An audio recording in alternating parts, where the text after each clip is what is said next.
Hello students, myself Monika Bhalla. बच्चों, आज मैं आपको पाठ विशेषण पढ़ा रही हूँ। विशेषण किसे कहते हैं? विशेषण का अर्थ होता है विशेषता। संज्ञा और सर्वनाम, जो शब्द संज्ञा और सर्वनाम की विशेषता प्रकट करते हैं उन्हें हम विशेषण कहते हैं। विशेषण हमारा 4 प्रकार का होता है। नंबर 1 गुणवाचक विशेषण, संख्यावाचक विशेषण, परिमाणवाचक विशेषण। नंबर 4 है सार्वनामिक विशेषण। जो शब्द संज्ञा और सर्वनाम की विशेषता प्रकट करते हैं उन्हें हम विशेषण कहते हैं। धन्यवाद बच्चों। Hello students, myself Monika Bhalla. बच्चों, हमने पिछली वीडियो में विशेषण किसे कहते हैं पढ़ा था, तो अब हम विशेषण का पहला भेद यानी एक गुणवाचक विशेषण के बारे में चर्चा करेंगे। तो गुणवाचक विशेषण किसे कहते हैं? जिन विशेषण शब्दों से संज्ञा अथवा सर्वनाम के गुणदोष, भाव, रंग, दशा, अवस्था, आकार, स्थान, देशकाल आदि का बोध होता हो उसे गुणवाचक विशेषण कहते हैं। गुण हमारे कैसे हो गए? जैसे सीधा, वह सीधा है।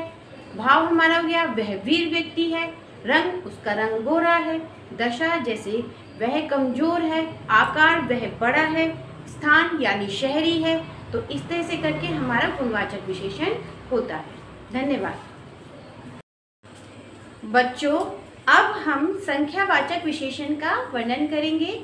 बच्चों, जिन विशेषण शब्दों से संज्ञा या सर्वनाम की संख्या का बोध होता है अर्थात गिनती का बोध होता है, तो उसे हम संख्यावाचक विशेषण कहते हैं।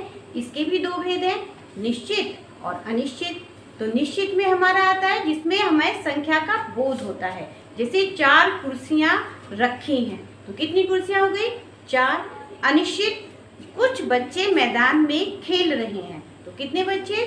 कुछ। तो यहाँ पर संख्या का बोध नहीं हुआ है। धन्यवाद बच्चों। अब हम परिमाणवाचक विशेषण का वर्णन करेंगे। परिमाणवाचक विशेषण किसे कहते हैं?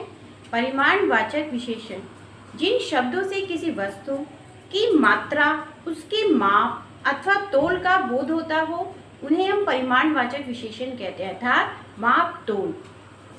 जैसे इसके 2 भेद होते हैं, एक होता है निश्चित परिमाणवाचक विशेषण, दूसरा होता है अनिश्चित परिमाणवाचक विशेषण। सबसे पहले है निश्चित परिमाणवाचक अर्थात निश्चित राशि क्या है हमारी?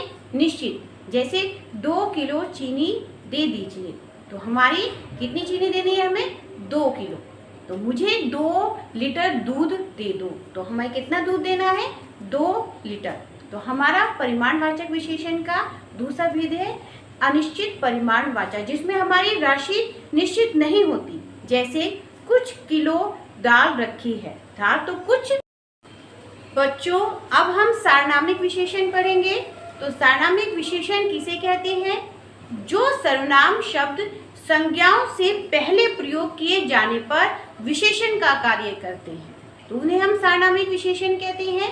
दोनों में डिफरेंस सर्वनाम और सार्वनामिक विशेषण में क्या है? जैसे यह मीठा है, तो यहाँ पर यह हो गया सर्वनाम।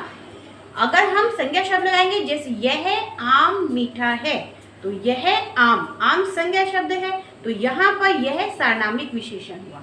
धन्यवाद।